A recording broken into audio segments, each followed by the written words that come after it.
Here again with another end of the year ranking video. 2023 is over with. Happy New Year and happy 2024, everyone.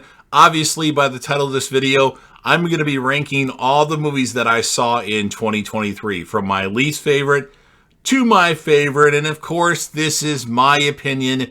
We may not agree on the placement of some of these titles. Before I get into my ranking of all 45 movies that I saw in 2023, a few things. If you're a fan of JDev TV and you want to help me out with the YouTube algorithm and show your support, I know I cover a lot of stuff and I don't necessarily have a particular niche, but that's why I created this channel, to talk about whatever I want to talk about. But if you want to help me out with the algorithm, please consider Hulk smashing the like button, share this video with a friend, put this video on any one of your social media platforms. Don't forget to sound off in the comment section about what your thoughts are on my ranking of all the movies that I saw in 2023. Leave your ranking of what you saw in the comment section, or a link to your channel that has a ranking. And then last but certainly not least, don't forget to hit that sub button, subscribe to the channel. You're watching the video anyway. Join the team, show your damn support, and be a part of something special. And you never know what you're going to see on JDev TV. So again, I'm ranking all the movies that I saw in 2023. I saw 45 movies, 31 of which in the theater, not including duplicates, and the rest of them I saw on various streaming platforms, or I just went out and bought it. So again, my opinion, opinions can potentially be objective, so leave your opinion in the comment section. So my first three movies that I didn't really care for, they could be interchangeable. I don't like any of these first three movies at all. I think they're overrated.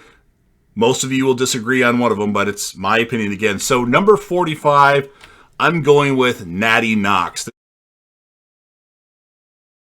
This is a movie that I purchased off of Amazon. It's got a good cast with Danielle Harris, Robert Englund, and Bill Moseley. It's about a killer, but ultimately I didn't really enjoy it, and I wanted my money back. Somebody had recommended it, like before they saw it, of course, and I just didn't care for it all. So Natty Knox, at least at the moment, is in 45th place, my least favorite movie of the year.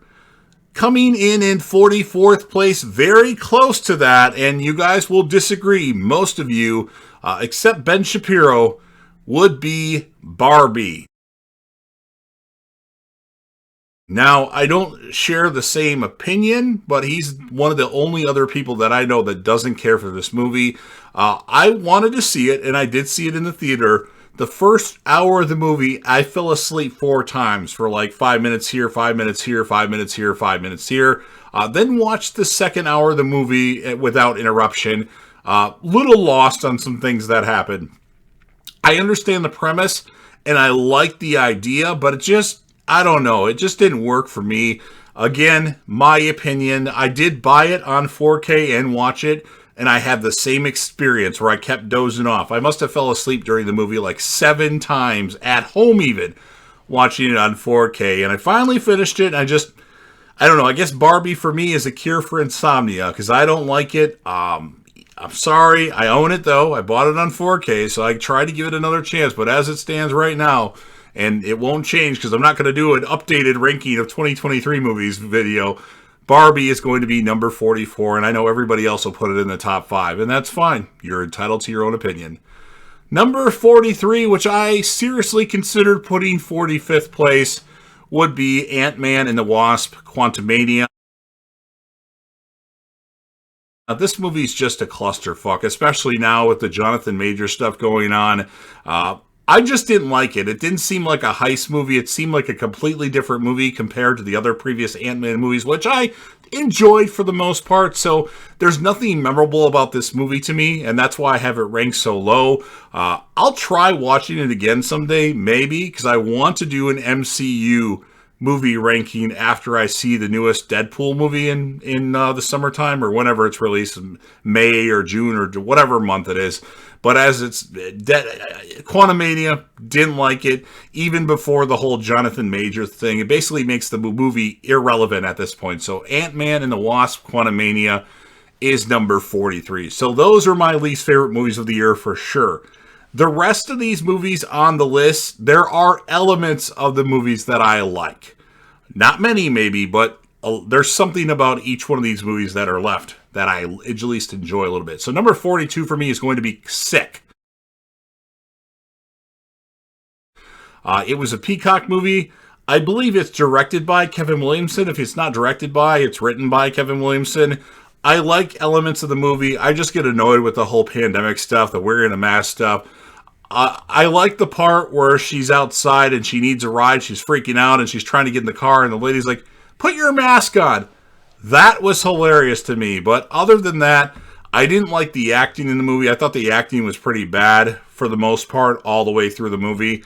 And I understood the premise, but it didn't work for me. It didn't work for my friend that watched with me when I saw it. I've seen Sick twice.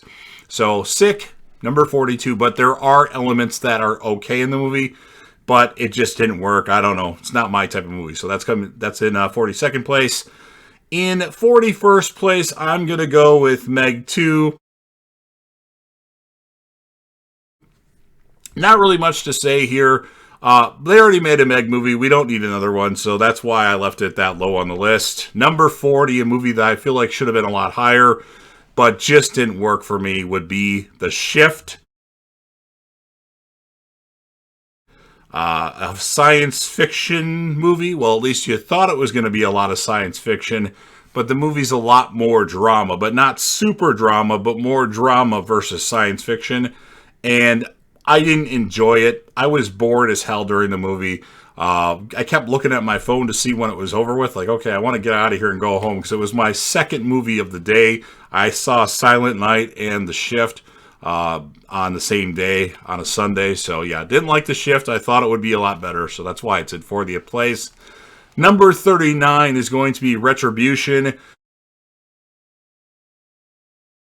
Basically, it's Speed with Liam Neeson in a car. It had elements of the movie that I like, but ultimately I probably will never watch the movie again, and I'm not going to buy it because there's no point. He keeps making the same movie on a train, on a plane, in a car. Next he'll be in a submarine or a boat or something like that. So I was about to call it Speed. Retribution, number 39. Number 38 is going to be Knock at the Cabin. I thought the movie was going to be a lot better, and actually the first two acts of the movie were pretty good, but the third act for the movie, while it's not a bad movie by any means, it just didn't deliver what I was hoping it would deliver. I expected a lot more in the third act of the movie, and we didn't get that. It's a movie directed by M. Night Shyamalan, or whatever the pronunciation of that last name is. And just think if we had to pronounce his real first name, because M is just the initial. That would be even more difficult, but just didn't like Knock at the Cabin, but I do like the performances, especially by Dave Bautista. Number 37 for me is going to be Insidious: The Red Door. These movies were really close, this and Insidious, or Knock at the Cabin and Insidious. I think The Red Door, what it did is it brought us back to the Lambert family, and it also established some things that we didn't know yet, or we didn't have connect. Like, we knew something, but we didn't know how it was connected, if I'm saying that right. It made Insidious Chapter 2 better, in my opinion. So for that, I put it number 37. I was expecting it to be better, though. Number 36 is probably my most the most disappointed I was during a movie of the year, even though it's 36th and not the 45th. And that would be Creed 3. Now, I went into it knowing that Sylvester Stallone wasn't going to be in it, and it was directed by Michael B. Jordan. There's a lot of anime stuff in there, and the movie, it felt like it was missing Rocky Balboa, especially in a couple scenes, and it was boring. I like some of it.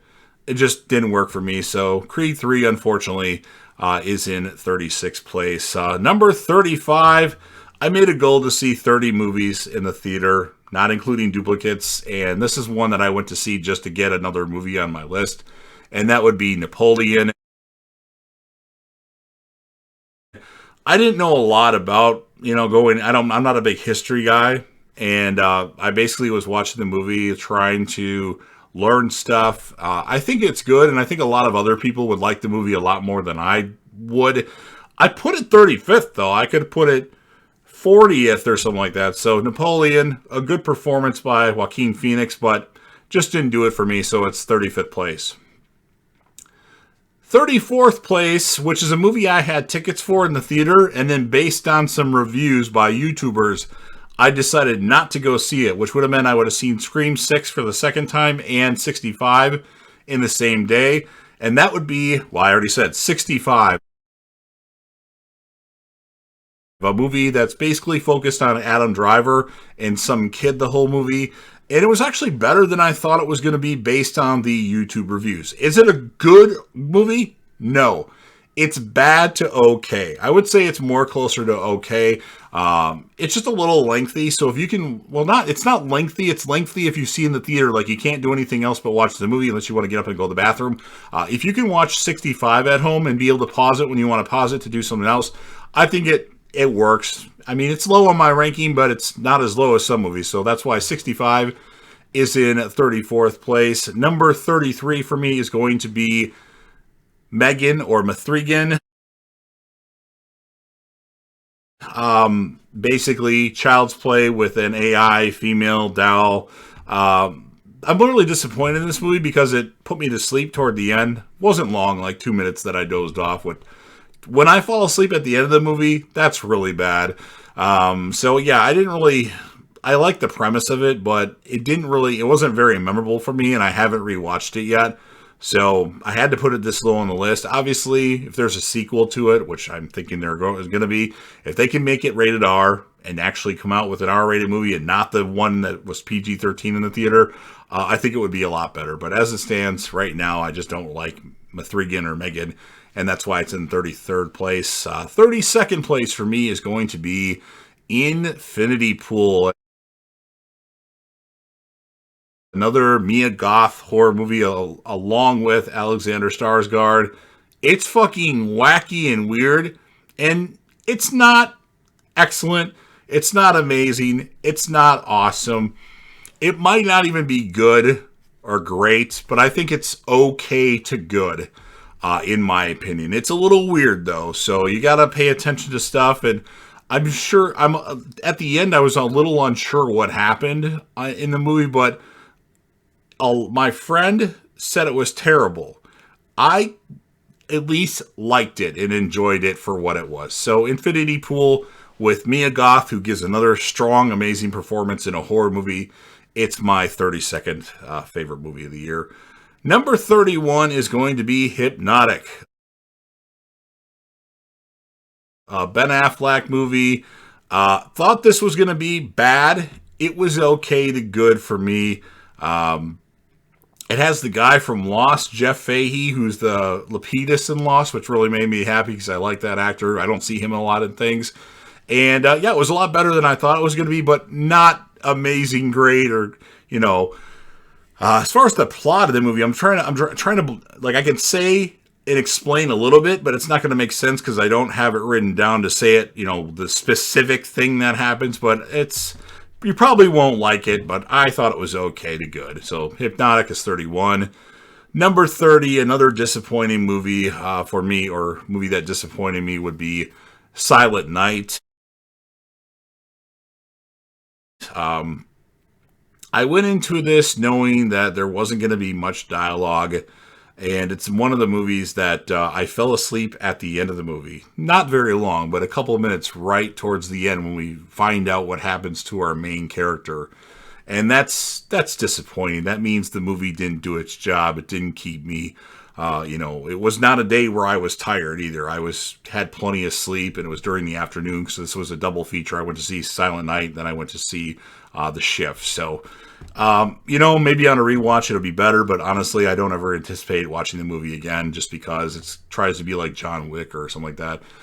But yeah, the Silent Night is going to be number 33 for me, which actually is higher than I thought it would be in my ranking. Number 29 for me is going to be Cocaine Bear.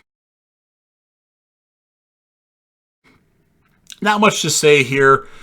It did what it needed to do, but it's not an excellent, amazing film, but I think it's at least okay to good.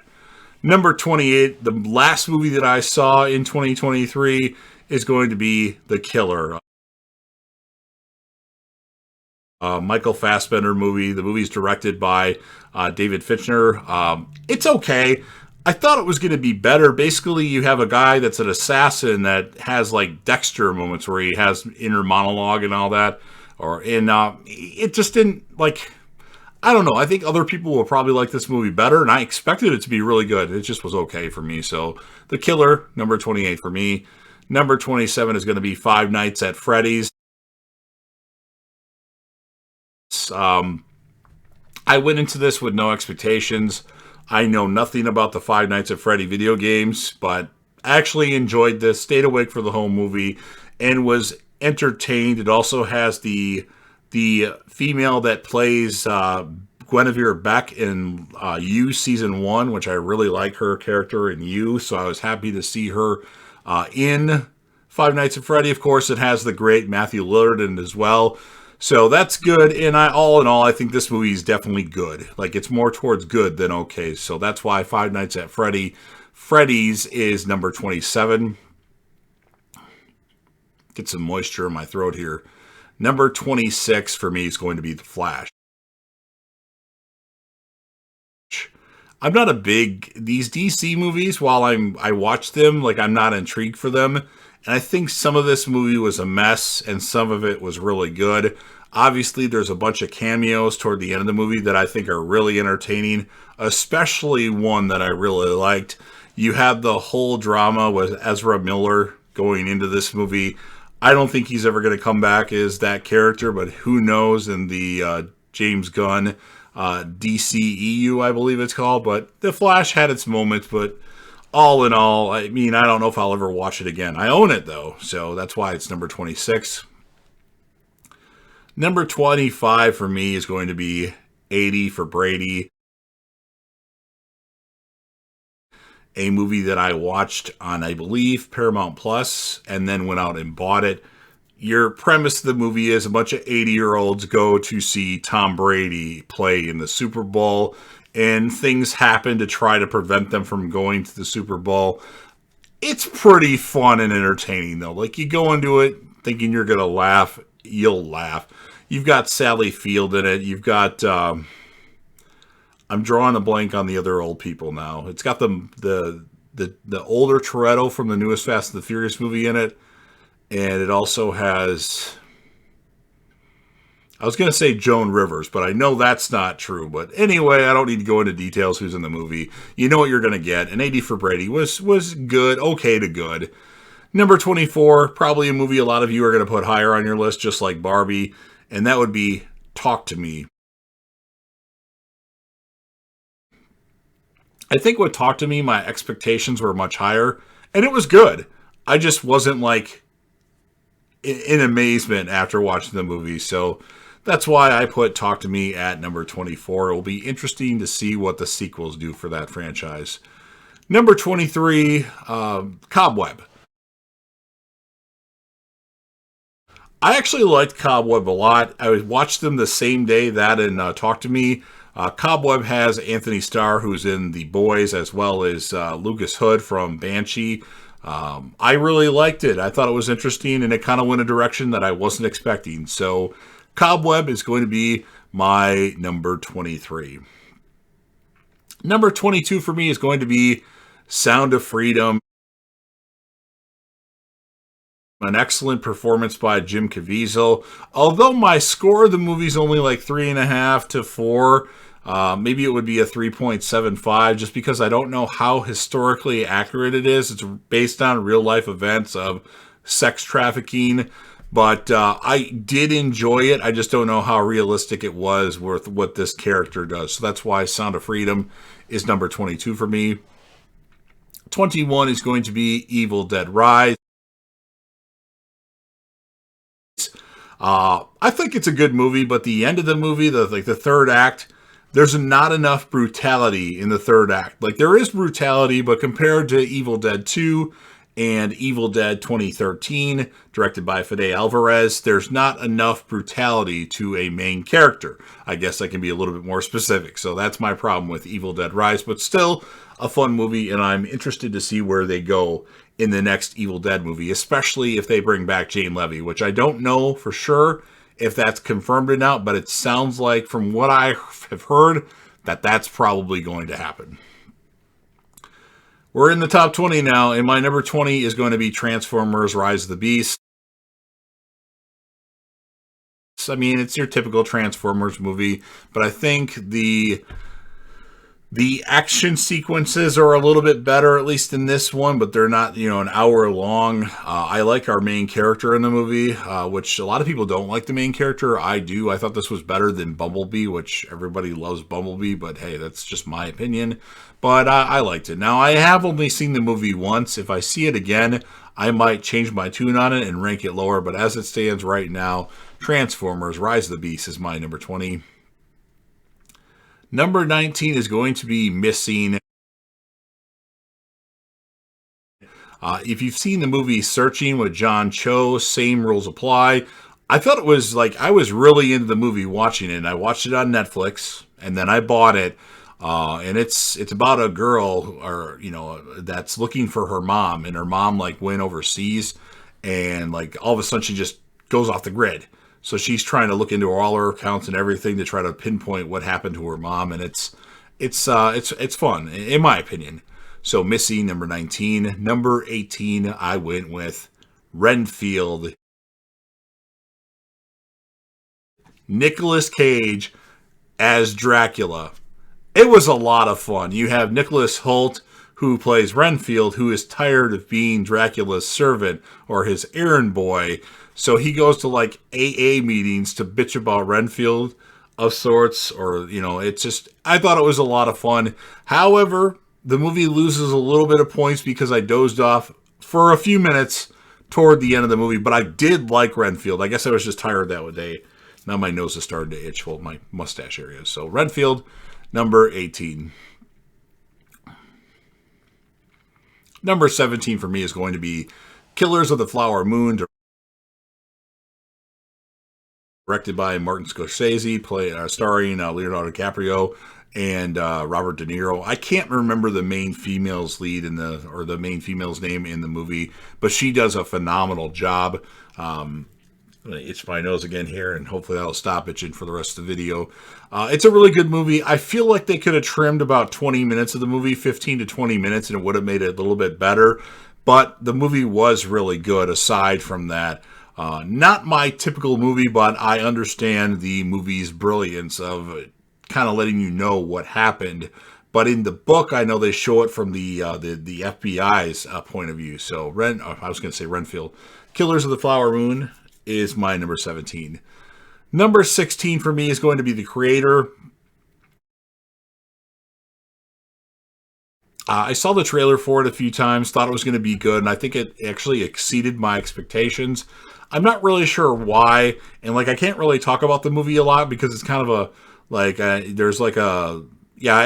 can't really, it's been a while since I've seen it, a few months now, so I'll have to watch that one again, and maybe I can talk a little bit more about it, but The Creator is my number 16. Number 15 for me is going to be Totally Killer. Saw that on Amazon Prime. It's basically Scream meets Back to the Future, and I enjoyed it quite a bit. So Totally Killer, number 15. Number 14 is going to be The Iron Claw. You have the story of the Von Erich family, famous wrestling family, and all the tragedy that happens. Great performances by Zac Efron and Jeremy Allen White, who plays Lip on Shameless, or who played Lip on Shameless. A great movie. I already knew what was going to happen, so it wasn't that entertaining, but I can, appreciate how the story was told. So Iron Claw, number 14. I might actually have to pause this video to take a break and itch my nose area, or I'll just do it right now, actually. So number 13 for me is going to be Thanksgiving. An Eli Roth directed movie. I thought it was done really well. I thought some of it, at least. It was a little predictable for me. The tension in the movie is really good. There's some jump scare. There's one particular jump scare that actually got me, and not a lot of movies make me jump. The last time I jumped for a movie was Paranormal Activity 2. Spoiler alert for that. So if you don't want to know anything about Paranormal Activity 2, turn the video off now while I itch my nose.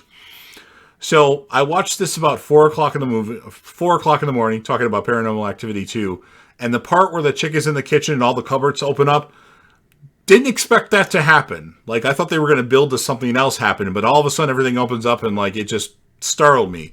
And this one had a startling moment. I don't think it was as startling as Paranormal Activity 2, but definitely one that startled me. So that's why I put Thanksgiving. Not just because of that moment, because I was entertained during the movie. It's like Scream, directed by Eli Roth, and good practical effects. So that's why it's number 13, but a little bit predictable. Number 12 for me is going to be John Wick, Chapter 4. I think a lot of you will have that in the top 5, and that's completely understandable. I get it.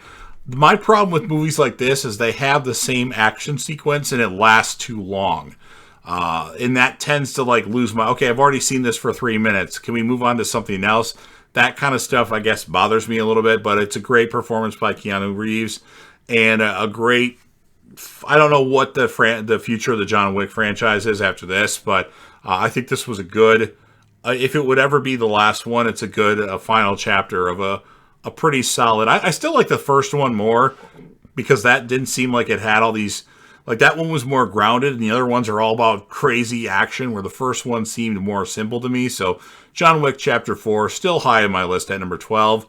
Number 11 for me is going to be Guardians of the Galaxy Volume 3.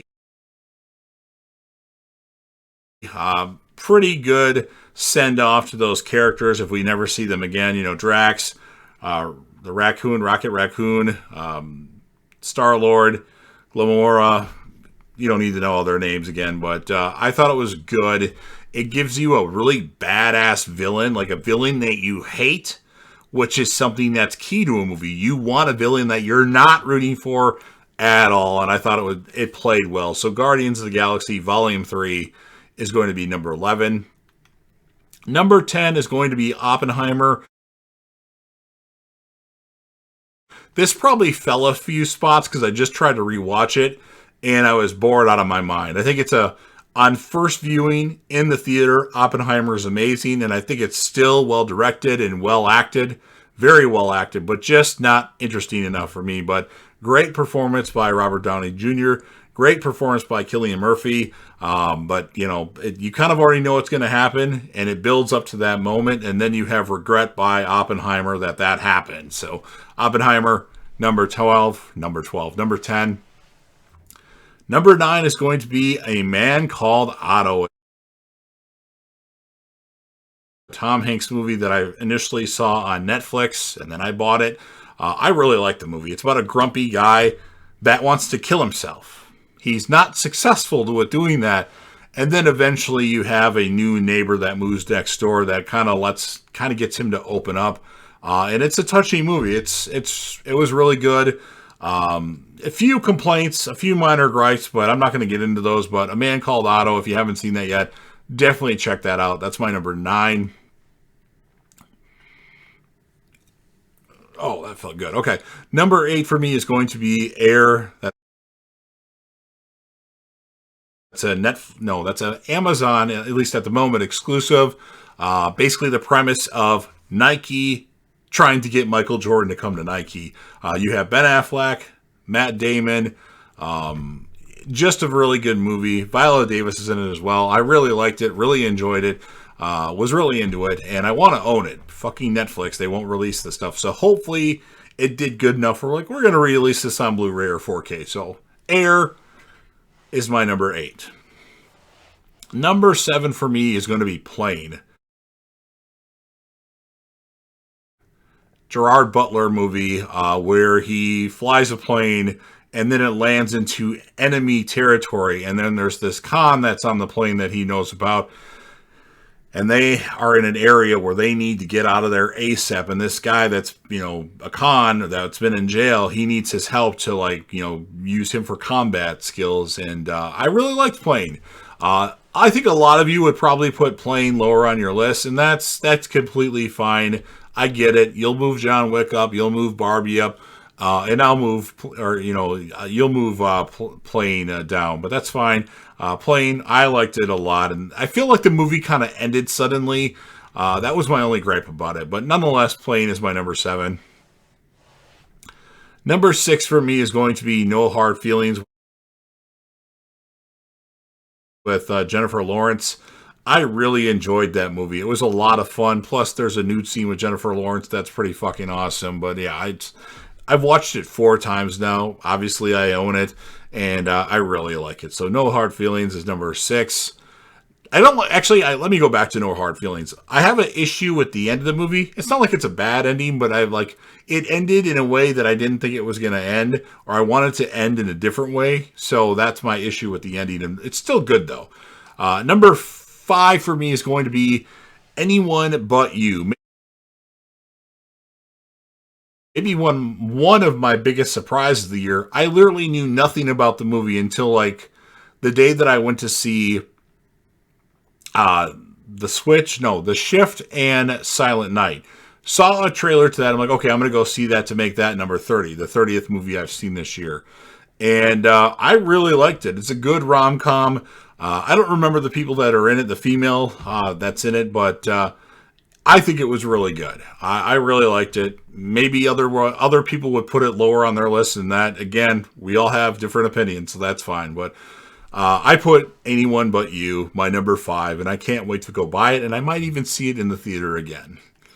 We have reached the final 4. I should have just said the final 5, but number 4, one of my biggest surprises of the year, however, not the biggest surprise of the year, is going to be Fast X.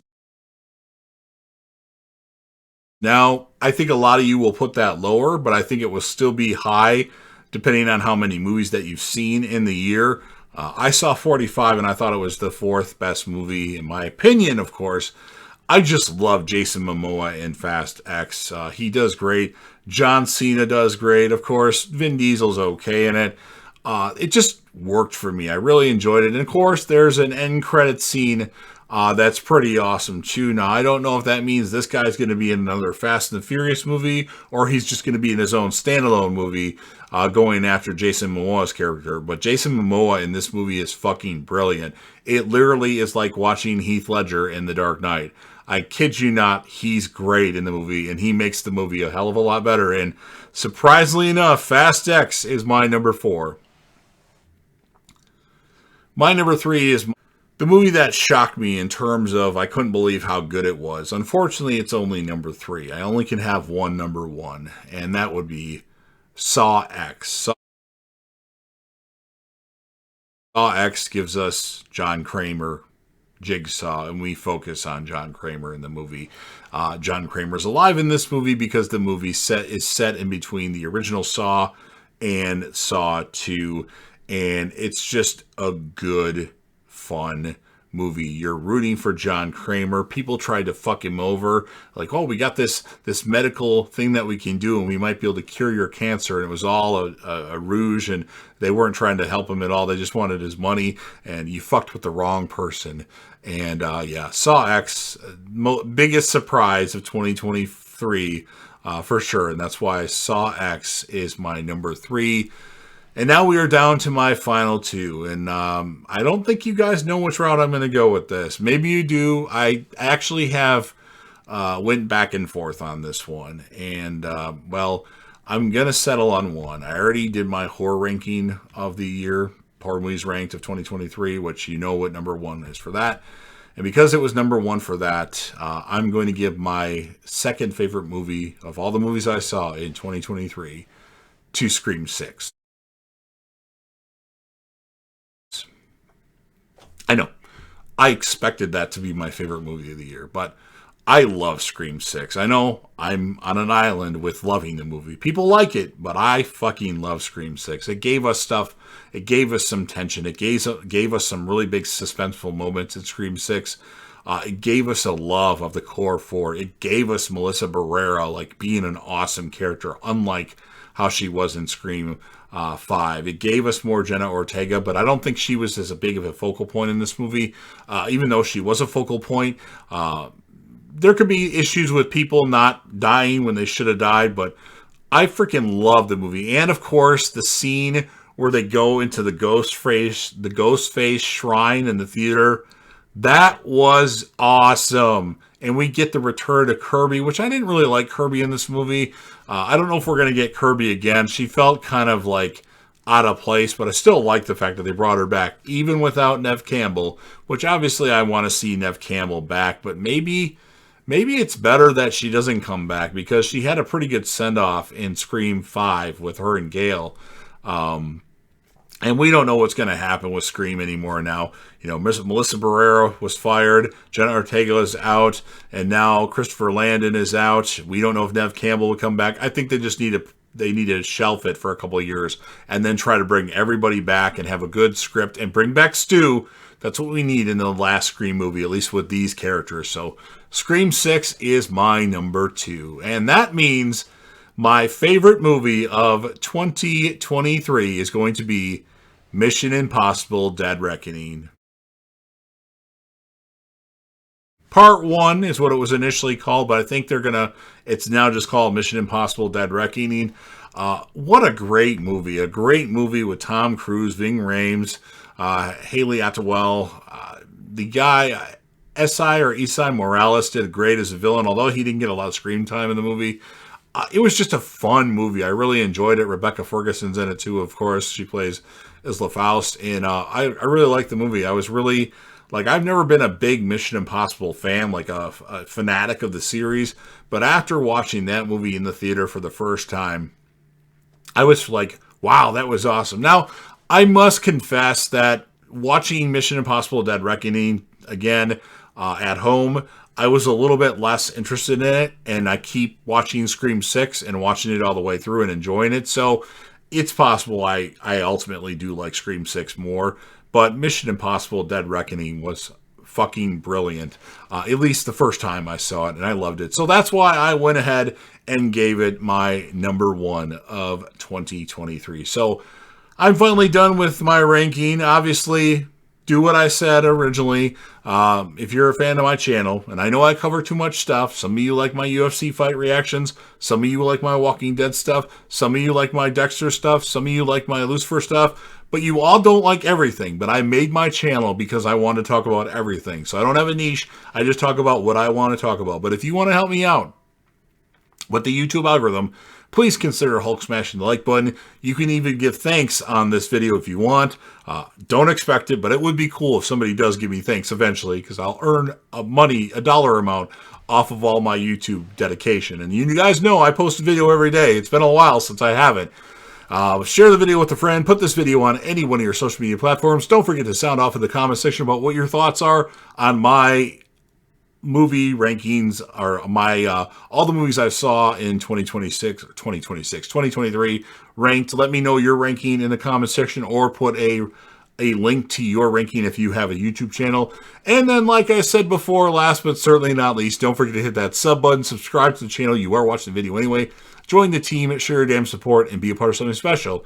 And you never know what you're going to see on JDev TV.